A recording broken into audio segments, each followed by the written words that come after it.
ನಿವೃತ್ತ ನೌಕರರು ಬಹಳಷ್ಟು ಜನ ರಿಟೈರ್ಡ್ ಆಗಿದ್ದಾರೆ. ಇದು ಶಿಕ್ಷಣ ಇಲಾಖೆಗೆ ಮತ್ತು ನಮ್ಮ ಸಮಾಜಕ್ಕೆ ಬಹಳ ಲಾಸ್. ಇಷ್ಟು ಬೇಗ ರಿಟೈರ್ಡ್ ಆಗಬೇಕಾಗಿತ್ತು. ಬಹಳಷ್ಟು ಜನ ನೋಡಿದ್ರೆ ಅವ್ರಿಗೆ ರಿಟೈರ್ಡ್ ವಯಸ್ಸು ಬಂದಿಲ್ಲ ಅಂತ ಅನಿಸುತ್ತೆ. ನಮ್ಮ ಮಹೇಶನ ವಿಶ್ವನಾಥನ ಇವೆಲ್ಲ. ಸೊ ಬಟ್ ವಯಸ್ಸು ನಮ್ಗೇನು ತಡೆಯೋದಿಲ್ಲ. ಈಗ ಕಣ್ಮುಚ್ಚಿ ಕಟ್ಬಿಡೋಷ್ಟು ಒಂದು ದಿವಸ ಆಗುತ್ತೆ, ಒಂದು ವಾರ ಆಗುತ್ತೆ, ವರ್ಷ ಆಗುತ್ತೆ. ಹಾಗಾಗಿ ನಿವೃತ್ತಿಯ ಜೀವನ ಬಹಳ ಸಂತೋಷದಿಂದ ಸುಖಕರವಾಗಿರಲಿ ಮತ್ತು ನಮ್ಮ ಎಲ್ಲ ನಿವೃತ್ತಿಯ ಏನು ಕಳೆದ 30-40 ವರ್ಷಗಳ ತಮ್ಮ ಅನುಭವ, ಶಿಕ್ಷಕ ವೃತ್ತಿಯ ಅನುಭವ ಸಮಾಜಕ್ಕೆ, ಮಕ್ಕಳಿಗೆ, ಮೊಮ್ಮಕ್ಕಳಿಗೆ ಸಿಗುವಂತಾಗಲಿಕ್ಕೆ ಈಗಾಗಲೇ ಪೂಜ್ಯರು ಹೇಳಿದ್ದಾರೆ. ಆ ರೀತಿ ಆಗಲಿ ಎನ್ನುವ ಮಾತನ್ನ ಸಂದರ್ಭ ಹೇಳಿ ಮತ್ತೊಮ್ಮೆ ಎಲ್ಲರಿಗೂ ಅಭಿನಂದನೆಯಿಂದ ಸಂಸ್ಥಾ ಒಂದು ದಿವಸಕ್ಕೆ ಮನುಷ್ಯನ ಮನಸ್ಸಿನಲ್ಲಿ ಸುಮಾರು 63,000 ಆಲೋಚನೆಗಳು ಬಂದೋಗ್ತವೆ. ಎಷ್ಟು?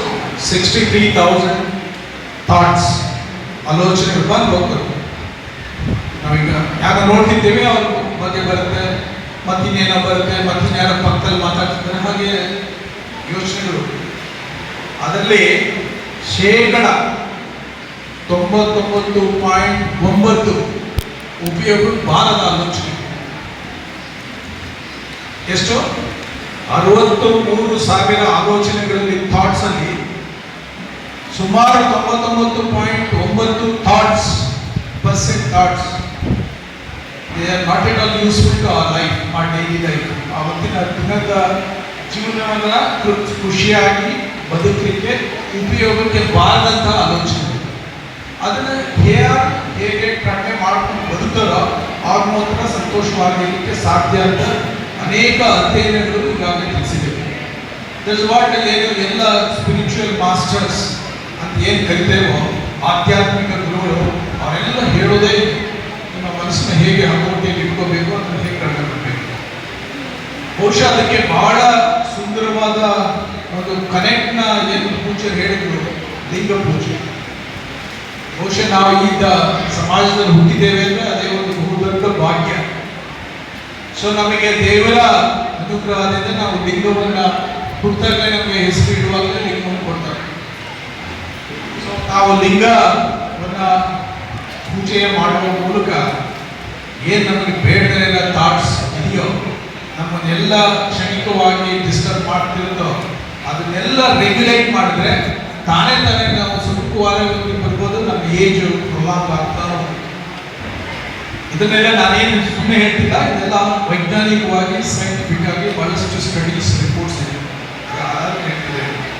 ಹಾಗಾಗಿ ಪೂಜಾರಿಗಾಗಲೇ ಯಂಗ್ಸ್ಟರ್ಸ್ ಇದ್ದಾರೆ, ಬಹಳ ಜನ ರಿಟೈರ್ಡ್ ಆಗಿಬಿಟ್ಟಿದ್ದೀರ.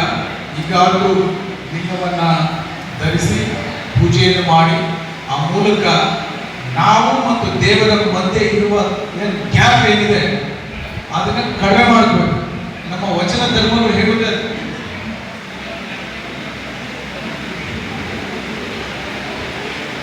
ನಮ್ಮ ವಚನ ಧರ್ಮಗಳು ಹೇಳಿದೆ, ಎಲ್ಲ ವಚನಗಳ ಸಾರಾಂಶ ಬಹುಶಃ ಇಡೀ ಪ್ರಪಂಚದಲ್ಲಿರುವ ಎಲ್ಲ ಆಧ್ಯಾತ್ಮ ಗ್ರಂಥಗಳ ಸಾರ ಇರೋದು ನಮ್ಮ ವಚನಗಳಲ್ಲಿ. ಒಂದೊಂದು ವಚನಗಳು ತಗೊಂಡು ಅದರಲ್ಲಿ ಬಹಳ ಸೂಚಿಸ್ತಾರೆ. ಹಾಗಾಗಿ ಏನು ರಿಟೈರ್ಡ್ ಆಗೋರು ಇದ್ದೀರಿ, ನಮಗೆಲ್ಲ ಒಂದು ಮನವಿ ಹಾಗೂ ಸಲಹೆ, ನಾವೆಲ್ಲ ಲಿಂಗವನ್ನು ಧರಿಸಬೇಕು. ಹಾಗಾಗಿ ತಮ್ಮ ಅನುಭವದ ಮೂಲಕ ಕನಿಷ್ಠ ಪಕ್ಷ ಒಂದೊಂದು ಮನೆಯಲ್ಲಿ 15 ದಿನಕ್ಕೊಂದ್ಸಲ ಈ ಥರ ತಾವೆಲ್ಲ ಸೇರಿ ಒಂದು ದಿವಸ ಇಡೀ ವಚನಗಳ ಬಗ್ಗೆ ಒಂದು ಚಿಂತನೆ ಆಗಬೇಕು. ಸಾಮೂಹಿಕವಾಗಿ ಒಂದು ಲಿಂಗ ಪೂಜೆಯನ್ನು ಮಾಡುವಂಥ ಪ್ರವೃತ್ತಿಯನ್ನು ಬೆಳೆಸ್ಕೊಂಡ್ರೆ ಬಹುಶಃ ಅದು ನಮ್ಮ ಸಮಾಜದ ಮೇಲೆ ನಮಗೆ ಗೊತ್ತಿದ್ದಂಗೆ ನಮ್ಮ ಮಕ್ಕಳು, ಮೊಮ್ಮಕ್ಕಳು, ಮರಿಮಕ್ಕಳ ಮೇಲೆ ಪರಿಣಾಮ ಬೀರುತ್ತೆ ಅನ್ನೋ ಮಾತು ಗುರುಗಳು ಈಗಾಗಲೇ ಹೇಳಿದ್ದಾರೆ. ಸೊ ಅದೊಂದು ಸರಿ. ಎರಡನೇದು, ಬಹಳಷ್ಟು ಜನ ಶಿಕ್ಷಕರು, ನೌಕರು ಇದ್ದೀರಿ. ನಿಮ್ಮನ್ನೆಲ್ಲ ನೋಡಿದ್ರೆ ನಾವೇ ಒಂದು ನಗರ ಕಟ್ಬೋದು. ಹಾಗಾಗಿ ತಾವೆಲ್ಲ ಮನಸ್ಸು ಮಾಡಿ ಒಂದು ಗೃಹ ನೌಕರರ ಸಂಘವನ್ನು ಓಪನ್ ಮಾಡಿ ಎಲ್ಲರೂ ಒಂದು ಕಡೆ ಜಾಗವನ್ನು ನೋಡಿ ಅದಕ್ಕೆ ಎಲ್ಲ ರೀತಿಯ ಸಲಹೆ ಸಹಕಾರವನ್ನು ನಾವು ಕೊಡ್ತೇವೆ. ಸೊ ಏನಾದರೂ ನಿಂತು ಸೊ ನಮ್ಮದೇ ಆದ ಒಂದು ವಸತಿ ಸೌಲಭ್ಯಗಳ ವ್ಯವಸ್ಥೆಯನ್ನು ಮಾಡ್ಕೊಳ್ಳಿಕ್ಕೆ ಸಾಧ್ಯ ಆಗುತ್ತೆ. ಸೊ ಆ ದಿಸೆಯಲ್ಲಿ ತಾವೆಲ್ಲ ಯೋಚನೆ ಮಾಡಿ ಮೀಟಿಂಗ್ ಕನ್ವೀನ್ ಮಾಡಿ I guide you, I advise you ಹೇಗೆ ಫಾರ್ವರ್ಡ್ ಮಾಡಬೇಕು. ಸೊ ಇದಿಷ್ಟು ನೌಕರರ ಏನು ನಿವೃತ್ತ ನೌಕರರಿಗೆ ಹಾಗೂ ಎಲ್ಲ ನೌಕರರಿಗೆ ಕೆಲವು ಮಾತುಗಳು ಮತ್ತು ವಿದ್ಯಾರ್ಥಿಗಳಿಗೆ ಸಂಬಂಧಿಸಿದಂತೆ ಏನು 10th ಮತ್ತೆ PUCಯಲ್ಲಿ ಈಗಾಗಲೇ ನಾವು ಮಾರ್ಕ್ ಪಡ್ಕೊಂಡಿದ್ದೀರ. ಸೊ ತಮಗೆ ಇಲ್ಲಿ ಕರೆಸಿ ಸನ್ಮಾನವನ್ನು ಮಾಡ್ತಿದ್ದಾರೆ. ನಾವು ಏನು ನೋಡ್ಬೇಕು, ನಮಗೆ ಏನು ಬಹಳ ಇಂಪಾರ್ಟೆಂಟ್ ಜೀವನದಲ್ಲಿ ನಾವು ಹೇಗೆ. ಸೊ ಕಳೆದ ಮುಂದಿನ ಏನು 3 ದಶಕಗಳಿದೆ, it is a decade of India ಅಂತ ಕರೀತಾರೆ.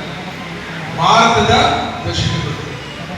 ಭಾರತದ ಇವತ್ತಿನ ಏನು ಆರ್ಥಿಕ ವ್ಯವಸ್ಥೆ ಇದೆ, ಇವತ್ತು ನಾವು ಈಗ ಸ್ವಲ್ಪ ಕಡಿಮೆ ಆಗಿದೆ ಬಿಕಾಸ್ ಆಫ್ ದಿಸ್ ವಾರ್. ಒಂದು 3 ಟ್ರಿಲಿಯನ್ ಎಕಾನಮಿ ಅಂತ ಕರೀತಾರೆ. ನಮ್ಮ ಈಗಾಗ ನಾವು ಕಳೆದ ಒಂದು 6 ತಿಂಗಳ ಹಿಂದೆ 3ನೇ ಸ್ಥಾನದಲ್ಲಿದ್ದೇವೆ ಇಡೀ ಪ್ರಪಂಚದಲ್ಲಿ. ಈಗ 5ನೇ ಸ್ಥಾನದಲ್ಲಿದ್ದೇವೆ, ಸ್ವಲ್ಪ ವ್ಯತ್ಯಾಸ. ಸೊ ಇದು 3 trillion economy by 2035 15 trillion economy ಆಗುತ್ತೆ. 45ರ ವರ್ಷದೊತ್ತಿಗೆ ಇದು ಸುಮಾರು 33-35 ಟ್ರಿಲಿಯನ್ ಎಕಾನಮಿ ಆಗುತ್ತೆ ಅಂತ ಪ್ರಿಡಿಕ್ಷನ್ಸ್. ಅದಕ್ಕೆಲ್ಲ ಸಪೋರ್ಟಿಂಗ್ ಎವಿಡೆನ್ಸಸ್ ಎಲ್ಲ ಇದೆ. ಅಂದ್ರೆ ಇವತ್ತು ಏನೋ 3 ಟ್ರಿಲಿಯನ್ ಎಕಾನಮಿ ಇದ್ದಾಗ ಒಬ್ಬ ಶಿಕ್ಷಕರಿಗೆ ಎಷ್ಟು ಸಂಬಳ ಬರ್ತಾ ಇದೆ, ಒಬ್ಬ ಇಂಜಿನಿಯರ್ಗೆ ಎಷ್ಟು ಸಂಬಳ ಬರ್ತಾ ಇದೆ, ಪೊಲೀಸಿಗೆ ಎಷ್ಟು ಸಂಬಳ ಬರ್ತಾ ಇದೆ, ಅದು 5 ಪಟ್ಟು ಆದ್ರೆ ಇನ್ನು 15 ವರ್ಷಕ್ಕೆ just imagine the quantum of salary going to receive. ಹಾಗೆ ಅಂದ್ರೆ ಅಷ್ಟು ಸಂಪನ್ಮೂಲ ಈ ದೇಶದಲ್ಲಿ ಜಾಗೃತ ಆಗುತ್ತೆ. ಸೊ ಅದರ ಫಲಾನುಭವಿಗಳು ತಾವು ಆಗಬೇಕು ಅಂದ್ರೆ ಬರೀ ಮಾರ್ಕ್ ಪಡ್ಕೊಂಡ್ರೆ ಆಗುದಿಲ್ಲ. ಈಗ ಏನು ಮುಂದಿನ ಈಗ ಕಳೆದ 6 ತಿಂಗಳಲ್ಲಿ ಭಾರತ ದೇಶ ಒಂದರಲ್ಲೇ ಕನಿಷ್ಠ ಪಕ್ಷ 7ರಿಂದ 8 ಲಕ್ಷ ಜನ ಸಾಫ್ಟ್ವೇರ್ ಇಂಜಿನಿಯರ್ಸ್ ತಮ್ಮ ಉದ್ಯೋಗವನ್ನು ಕಳ್ಕೊಂಡಿದ್ದಾರೆ because of artificial intelligence. Artificial intelligence ನ ಈಗ ತಂತ್ರಜ್ಞಾನವನ್ನು ಅಳವಡಿಸಿಬಿಟ್ಟು ಎಲ್ಲ ಕಂಪನಿಗಳು ಏನು ಸಾಫ್ಟ್ವೇರ್ ಇಂಜಿನಿಯರ್ಸ್ ಸಾಫ್ಟ್ವೇರ್ ಅಭಿವೃದ್ಧಿ ಪಡಿಸ್ತಿದ್ರು, ಸಾಫ್ಟ್ವೇರ್ ಟೆಸ್ಟಿಂಗ್ ಮಾಡ್ತಾ ಇದ್ರು, ಸಾಫ್ಟ್ವೇರ್ ಅಪ್ಗ್ರೇಡೇಷನ್ ಮಾಡ್ತಿದ್ರು, ಅದನ್ನೆಲ್ಲ ತಂತ್ರಜ್ಞಾನನೇ ಮಾಡುತ್ತೆ. ಅನೇಕ ಆಪ್ಸ್ ಬಂದಿದೆ. ಸೊ ಹಾಗಾಗಿ your days R most challenging than. ಅಷ್ಟು ರೂಪಾಯಿ ಇಲ್ಲ, ಬರೀ 90% ತಗೊಂಡಿದ್ದೇನೆ, 95% ತಗೊಂಡಿದ್ದೇನೆ, ನನಗೆ ಎಲ್ಲೋ ಇಂಜಿನಿಯರಿಂಗ್ ಸಿಗುತ್ತೆ, ಇಂಜಿನಿಯರ್ ಆದ ತಕ್ಷಣ ಕೆಲಸ ಸಿಗುತ್ತೆ, ಅಷ್ಟು ಸುಲಭದ ದಿನಗಳಲ್ಲ. ಹಾಗೆ ಏನ್ ಮಾಡ್ಬೇಕು ಸರ್? ಸೊ ಯಾವ ತಂತ್ರಜ್ಞಾನದ ಇದೆಯೋ ಅದನ್ನ ಅಭ್ಯಾಸ ಮಾಡಲಿಕ್ಕೆ, ಅದನ್ನ ಕಲಿಲಿಕ್ಕೆ ಹೇಳಬೇಕು. ಸೊ ಈಗ ಏನು ಕಳೆದ 3 ದಶಕಗಳಲ್ಲಿ ಕಂಪ್ಯೂಟರ್ ಮಾನವ ಜಗತ್ತನ್ನೇ ರೂಲ್ ಮಾಡಿದೆಯೋ, ಹಾಗೆ ಮುಂದಿನ 3 ದಶಕಗಳು ಕ್ವಾಂಟಮ್ ಫಿಸಿಕ್ಸ್ ಇದೆ. ಕ್ವಾಂಟಮ್ ಫಿಸಿಕ್ಸ್ ರೂಲ್ ಮಾಡುತ್ತದೆ. ಅಂದ್ರೆ ಈಗ ಆರ್ಟಿಫಿಷಿಯಲ್ ಇಂಟೆಲಿಜೆನ್ಸ್ 10-15 ಜನ 100 ಜನ ಕೆಲಸ ಮಾಡೋದು ಒಂದೇ ಮೆಷಿನ್ ಮಾಡುತ್ತೆ, ಒಂದೇ ಅಪ್ಲಿಕೇಶನ್ ಮಾಡುತ್ತೆ. 10-100 ಜನ ನಾವು ಯೋಚನೆ ಮಾಡಿ ಬರೆಯುವುದನ್ನ ಒಂದೇ ಟೂಲ್ ಬರೆಯುತ್ತೆ. ಸೊ ಅದಕ್ಕೆ ಎಷ್ಟು ಎನರ್ಜಿ ಬೇಕು, ಅದಕ್ಕೆ ಎಷ್ಟು ಎನರ್ಜಿ ಬೇಕು ಅಂತ ಪ್ರಿಡಿಕ್ಷನ್ ಮಾಡಿದ್ದಾರೆ. ಅಂದ್ರೆ ಈ ಹಿರೋಶಿಮಾ ಮತ್ತು ನಾಗಸಾಕಿ ಮೇಲೆ ಏನು ನ್ಯೂಕ್ಲಿಯರ್ ಬಾಂಬ್ ಹಾಕಿದ್ರು, ಅದೊಂದು 10-15-20 ಬಾಂಬ್ನ ಒಟ್ಟೆ ಟೈಮ್ ಎಲ್ಲಾದ್ರೂ ಹಾಕಿದ್ರೆ ಎಷ್ಟು ಎನರ್ಜಿ ರಿಲೀಸ್ ಆಗುತ್ತೋ ಅಷ್ಟು energy required to run this server. It's required for ಈ ಆರ್ಟಿಫಿಷಿಯಲ್ ಇಂಟೆಲಿಜೆನ್ಸ್ ರನ್ ಮಾಡಲಿಕ್ಕೆ ಬೇಕಾಗುವಂಥ ಸರ್ವರ್ನ ರನ್ ಮಾಡಲಿಕ್ಕೆ ಎಲೆಕ್ಟ್ರಿಸಿಟಿ ಬೇಕು ಅಷ್ಟೊಂದು. ಸೊ ಅಷ್ಟು ಎಲೆಕ್ಟ್ರಿಸಿಟಿನ ಉತ್ಪಾದನೆ ಮಾಡಲಿಕ್ಕೆ ಈ ಜಗತ್ತಿನಲ್ಲಿ ಸಾಧ್ಯನೇ ಇಲ್ಲ. ಮತ್ತೆ ಏನು what is alternative? So the technology say the quantum physics, the quantum ಏನೋ ನಮ್ಮ ಮಾನವ ಜಗತ್ತನ್ನ, ಮಾನವ ಇದನ್ನ ರೂಲ್ ಮಾಡುತ್ತೆ. ಏನ್ ಸರ್ ಅದು ಕ್ವಾಂಟಮ್?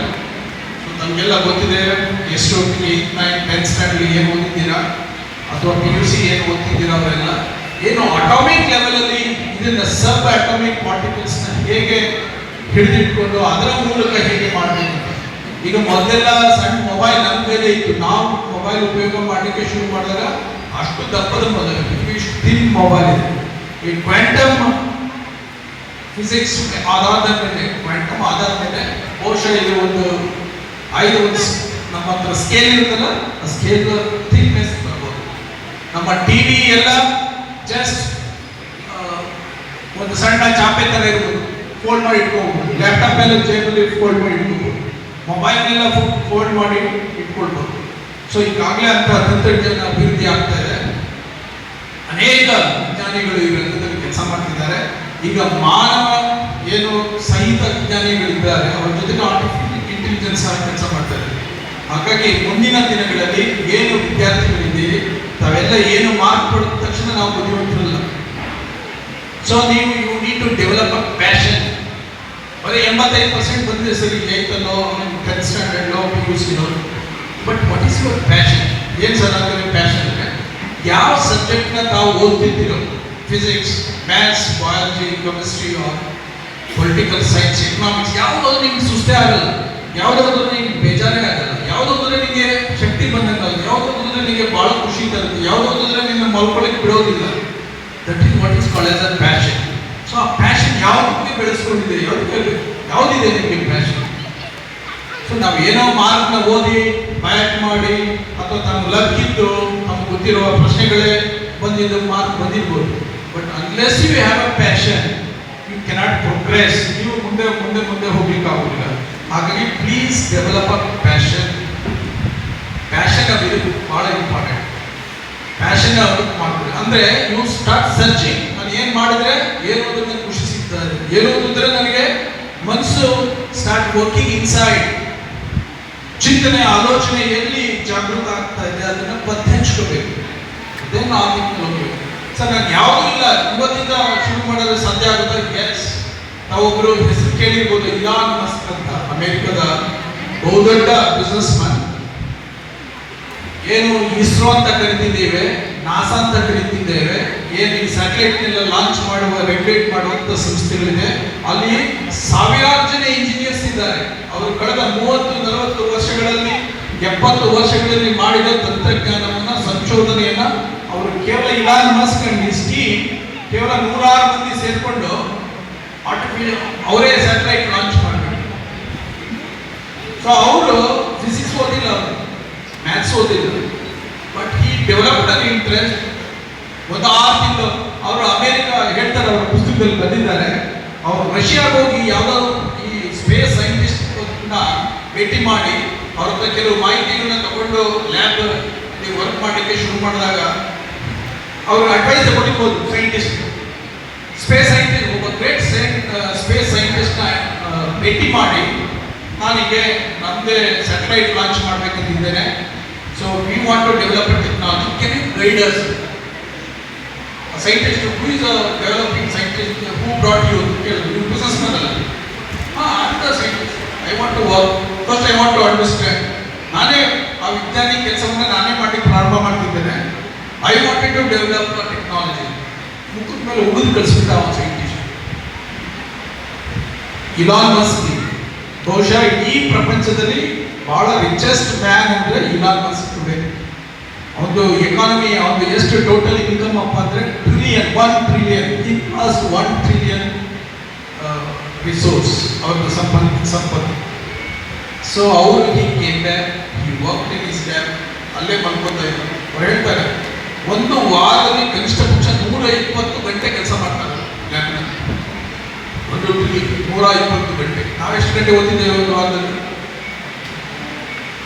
ಸೊ ಅಂದ್ರೆ ಇಲಾನ್ ಮಸ್ಕ್ ಆಗಬೇಕು ಅಂದ್ರೆ ಏನು? ನಾವೇನು ಇಲಾನ್ ಮಸ್ಕ್ ಏನು?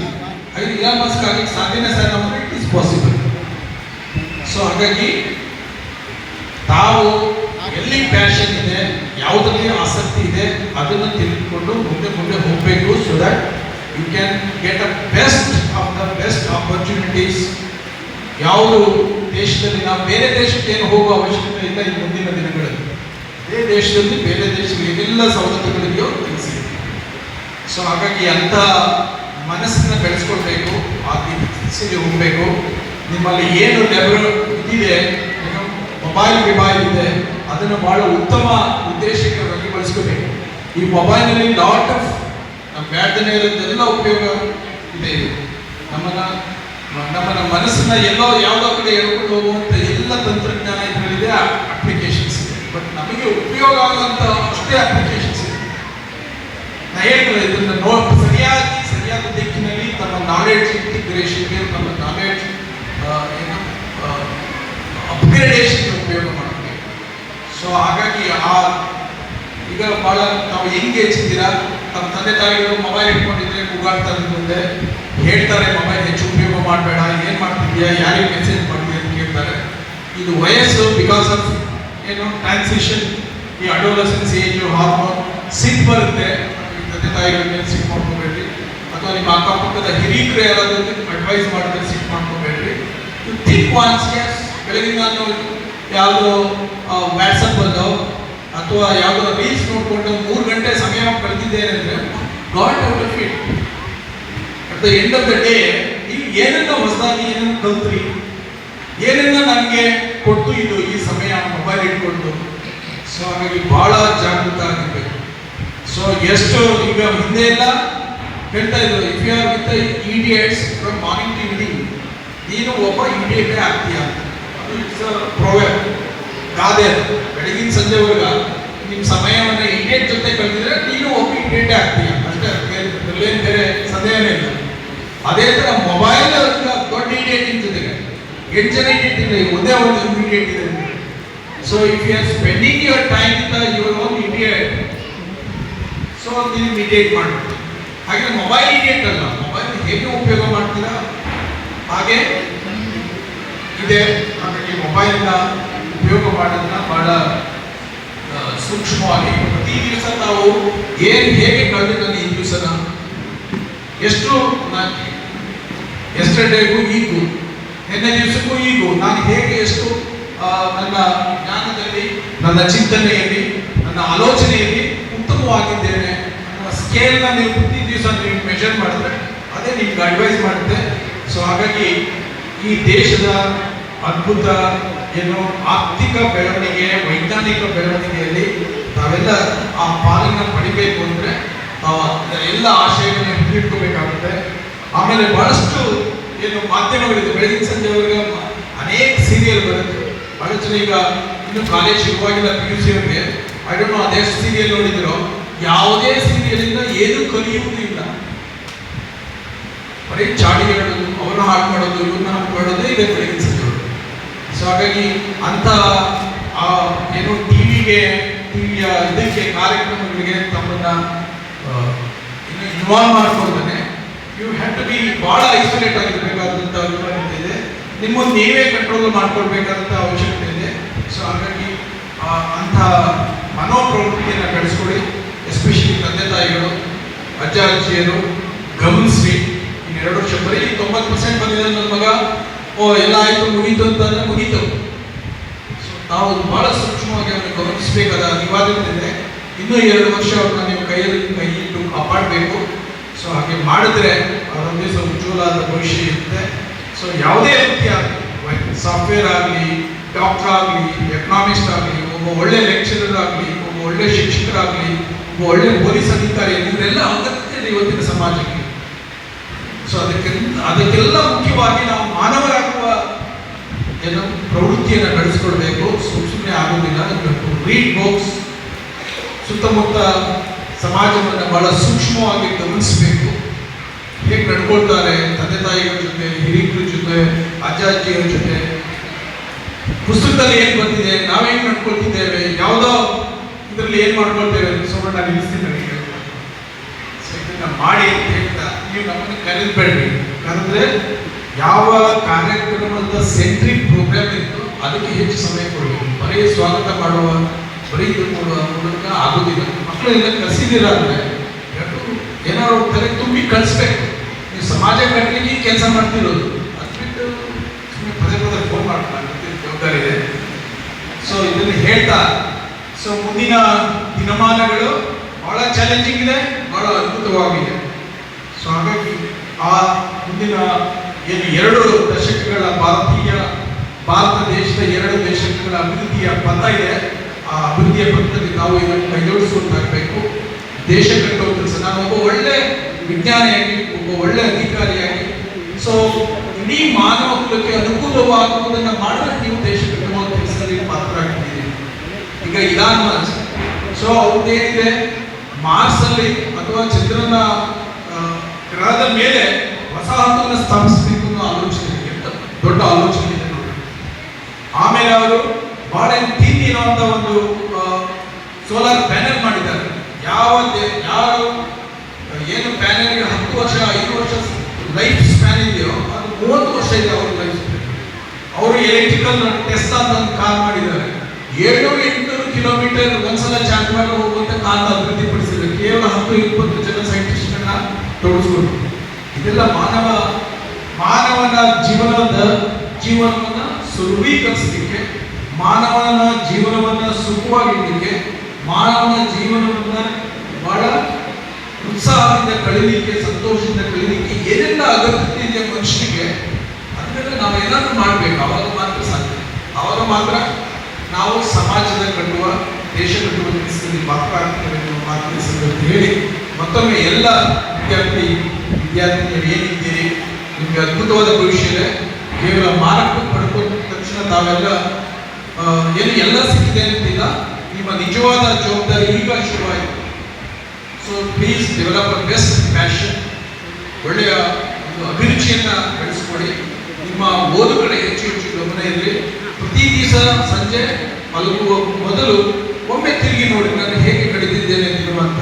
ಇಷ್ಟು ಬಹುಶಃ ಪ್ರಾಕ್ಟೀಸ್ ಮಾಡಿದ್ರೆ ಆಮೇಲೆ ಹೆಚ್ಚು ಅಟ್ಲೀಸ್ಟ್ ದಿನಕ್ಕೆ 1000 ಲೈನ್ಸ್ಗಳನ್ನ ಓದಬೇಕು. 1000 ಪೇಜ್ ಬೇಡ, 1000 ಲೈನ್ಸ್. ಯಾವುದಾದ್ರೂ ಪುಸ್ತಕ ತಗೊಳ್ಳಿ, 1000 ಲೈನ್ ಓದಿ. ಅಥವಾ ನೀವು ಮೊಬೈಲ್ ತಗೊಳ್ಳಿ. ಈಗ ಲಾಟ್ ಆಫ್ ಅಪ್ಲಿಕೇಶನ್ಸ್ ಇದೆ, ಕ್ಲಾಡ್ ಇದೆ, ಗ್ರಾಕ್ ಇದೆ, ಚಾಟ್‌ಜಿಪಿಟಿ ಇದೆ. ಇದರಲ್ಲಿ ಏನಾದ್ರು ತಿಳ್ಕೊಳ್ಳಿ, ಏನನ್ನ ಹೊಡಿತೀರೋ ಅದು ಸಿಗುತ್ತೆ. ಸೊ ಆಮೇಲೆ ಮತ್ತೆ ಲಾಸ್ಟ್ ಮಾತು, ನಾವು ಬಹಳ ಉತ್ಕೃಷ್ಟತೆಯಿಂದ ಇದ್ರೆ, ನಾವು ಬಹಳ ಎಕ್ಸಲೆನ್ಸ್ ಇದ್ರೆ ಮಾತ್ರ ದೇವರು ನಮ್ಮ ಜೊತೆಗೆ ಇರ್ತಾರೆ ಅಂತ ನಿದರ್ಶನ. ಇದೊಂದು ನಿದರ್ಶನದ ಸ್ಟೋರಿ ಅಂತ ಹೇಳಿ ಮುಗಿಸ್ತೇನೆ. ಯಾಕೆ ಕೃಷ್ಣ ಅರ್ಜುನನ ಪರ ಇದ್ದ? ಯಾಕೆ ಕೃಷ್ಣ ಅರ್ಜುನನ ಪರ ಇದ್ದ ಅಂತ ಮಹಾಭಾರತ ಅನೇಕ ನಾಟಕಗಳನ್ನು ನೋಡಿದ್ದೇವೆ. ಯಾಕೆ ಅರ್ಜುನನ ಪರ ಇತ್ತು ಅಂದ್ರೆ, ಅರ್ಜುನ ಅಷ್ಟು ಎಕ್ಸಲೆನ್ಸ್ ಇದ್ದ. ಅವನ ವಿದ್ಯೆಯಲ್ಲಿ ಬಹಳ ಅತಿ ನಿಪುಣ. ಸೊ ಹಾಗೆ ಧರ್ಮದ ಪರವಾಗಿ ಇದ್ದ. ಹಾಗಾಗಿ ನಾವು ಎಕ್ಸಲೆನ್ಸ್ ಇದ್ರೆ, ನಾವು ಮಾಡೋ ಕೆಲಸದಲ್ಲಿ ಬಹಳ ಉತ್ಕೃಷ್ಟತೆ ಇದ್ರೆ, ದೇವರು ನಮ್ಮ ಹಿಂದೆ ಯಾವ ನಮ್ಮ ತಲೆಗಟ್ಟಿದ್ದೇನೆ. ನೀವು ದೇವರ ಹಿಂದೆ ಹೋಗುವ ಅವಶ್ಯಕತೆ, ದೇವರನ್ನು ನಂಬಿಕೊಂಡು ಬರ್ತಾರೆ. That is what all philosophy, ಎಲ್ಲ ಧರ್ಮ ಗ್ರಂಥಗಳು ಹೇಳೋದೇನಪ್ಪ ಅಂದ್ರೆ, ನೀನು ಬಹಳ ಸ್ವಚ್ಛಂದದಿಂದ ಇದ್ರೆ, ನೀನು ಬಹಳ ಉತ್ಕೃಷ್ಟವಾಗಿದ್ರೆ, ನೀನು ಬಹಳ ಎಕ್ಸಲೆನ್ಸಿ ಇದ್ರೆ, ದೇವರೇ ನಿನ್ನನ್ನು ಹುಡ್ಕೊಂಡು ಬರ್ತಾರೆ, ದೇವರೇ ನಿಮ್ಮ ಹಿಂದೆ ಬರ್ತಿರ್ತಾರೆ. ನಾವು ದೇವರು ಹುಡ್ಕೊಂಡು ಹೋಗುವ ಅವಶ್ಯಕತೆ ಇಲ್ಲ. ಸೊ ಹಾಗಾಗಿ ಅಂಥ ಎಕ್ಸಲೆನ್ಸಿಯನ್ನು ನೀವು ಬೆಳೆಸ್ಕೊಳ್ಳಿ. ದೇವರ ನಿಮಗೆ ಎಲ್ಲ ಕಷ್ಟಗಳು, ಎಲ್ಲ ತೊಂದರೆಗಳು, ಅದನ್ನು ನಿವಾರಿಸಿ ದೇವರು ನಿಮ್ಮ ಮುಂದೆ ಎಲ್ಲೋ ಹೋಗ್ತಾನೆ. ಸೊ ಅದಕ್ಕೆ ನಾನೇ ಜೀವಂತ ಸಾಕ್ಷಿ. ಸೊ ನನಗೆ MSc ಸೀಟ್ ಸಿಕ್ಕಾಗ ನನಗೆ ಫೀಸ್ ಕಟ್ಟಿ ಮಾಡಾಗಿರಲಿಲ್ಲ. ಆಮೇಲೆ ನಾನು MSc ಮುಗಿಸಿ ಕಳೆದ ಸುಮಾರು 5-10 ವರ್ಷ ಯಾವುದೇ ರಿಕ್ರೂಟ್ಮೆಂಟ್ ಆಗಿಲ್ಲ. ಸೊ ಬಟ್ ಏನು ಎಕ್ಸಾಮ್ಸ್ಗೆ, ಕಾಂಪಿಟೇಟಿವ್ ಎಕ್ಸಾಮ್ಸ್ಗೆ ಲೆಕ್ಚರಿಂಗಲ್ಲಿ ನಾನು ಕಾನ್ಸಂಟ್ರೇಟ್ ಮಾಡಿ ನಾನು ಎಕ್ಸಲೆನ್ಸಿಯನ್ನು ಅಕ್ವೈರ್ ಮಾಡಿಕೊಂಡೆ. Then I got this job. So ಹಾಗಾಗಿ ಮುಂದೆ ಹೋಗ್ತಿದ್ದೇವೆ. ಸೊ ಈಗಾಗಲೇ ಸ್ವಾಮೀಜಿ ಮೆನ್ಷನ್ ಮಾಡುವಾಗ ಹೇಳಿದರು, ಈ ಸಮಾಜದಲ್ಲಿ ಹೋಗುವಾಗ ಅನೇಕ ಅವಘಡಗಳು, ಕಲ್ಲೆಸೆಯೋದು, ನಿಮ್ಮ ಏನೋ ಹೈವೇಲಿ ಹೋಗುವಾಗ ನಿಮ್ಮ ಪಾಡಿಗೆ ಹೋಗ್ತಿರ್ತೀರ, ಎದುರುಗಡೆ ಬಂದು ಕೆಲವೊಮ್ಮೆ ಆ ಕಡೆಯಿಂದ ದಾಟಿ ನಿಮ್ಮ ಕಾಲ ಮೇಲೆ ಬಿಡುವ ಸಂದರ್ಭಗಳು ಇರ್ತವೆ. ಸೊ ಅದಕ್ಕೆಲ್ಲ ನಾವು ನಾಳೆಯಿಂದ ಹೈವೇಗೆ ಹೋಗೋದಿಲ್ಲ, ಹೋಗ್ತೀವಿ, ಏನೂ ಮಾಡೋಂಗಿಲ್ಲ. ಸಮ್ಟೈಮ್ ಆ ಕ್ಷಣದಲ್ಲಿ ಏನೋ ಆಕ್ಸಿಡೆಂಟ್ ಆಗುತ್ತೆ, ಏನೋ ತೊಂದರೆ ಆಗುತ್ತೆ. ಸೊ ಅದಕ್ಕಾಗಿ ಅಂಥದ್ದನ್ನೆಲ್ಲ ನಿಲ್ಲಬಾರ್ದು. ಅದನ್ನೆಲ್ಲ ಮೆಟ್ಟಿ ನಿಲ್ಲುವಂತಹ ಶಕ್ತಿ, ಆತ್ಮಸ್ಥೈರ್ಯ, ಆತ್ಮಶಕ್ತಿಯನ್ನು ಬೆಳೆಸ್ಕೊಳ್ಬೇಕು. ಬಹುಶಃ ನಾನು ಮಠದ ವಾತಾವರಣದಲ್ಲಿ ಬೆಳೆದ್ರಿಂದ ನಮ್ಮ ಹಿಂದಿನ ನಾನು ಏನು ಕುಂದೂರು ಮಠದಲ್ಲಿ ನಮ್ಮ ಪ್ರೊಫೆಸರ್ ಸ್ವಾಮೀಜಿ ಇದ್ದರು, ಅವರ ಮಾರ್ಗದರ್ಶನದಲ್ಲಿ ನಾನು ಬೆಳೆದ ಕಾರಣದಿಂದ ಇಂಥ ಚಾಲೆಂಜ್ ಎಲ್ಲ ಇರುವಂಥ 100 ಚಾಲೆಂಜಸ್ ಬಂದರೂ ಅದನ್ನು ದಾಟಿ ಹೋಗುವಂಥ ಶಕ್ತಿ, ಆತ್ಮಸ್ಥೈರ್ಯ ನನಗೆ ಬೆಳೆಸ್ಕೊಟ್ಟು ಅವರು ತುಂಬಿಕೊಟ್ಟಿದ್ದಾರೆ. ಆ ಕಾರಣದಿಂದ ಇದನ್ನೆಲ್ಲ ಏನು ಸುನಾಮಿಯನ್ನೇ ದಾಟಿ ಮತ್ತೆ ಬರುವಂತೆ ಬರಲಿಕ್ಕೆ ಸಾಧ್ಯ ಆಯಿತು ಅನ್ನೋ ಮಾತಿನ ಸಂದರ್ಭದಲ್ಲಿ ಇದನ್ನು ಮಕ್ಕಳು ಒಂದು ಕಿವಿ ಮಾತಾಗಿ ತಗೊಂಡು ಆತ್ಮಸ್ಥೈರ್ಯವನ್ನು, ಬಹಳ ಆತ್ಮಶಕ್ತಿಯನ್ನು, self confidence, very highest self confidence ಬೆಳೆಸ್ಕೊಳ್ಬೇಕು. ಸೊ ಆಗ ಮಾತ್ರ ಸಾಧ್ಯ.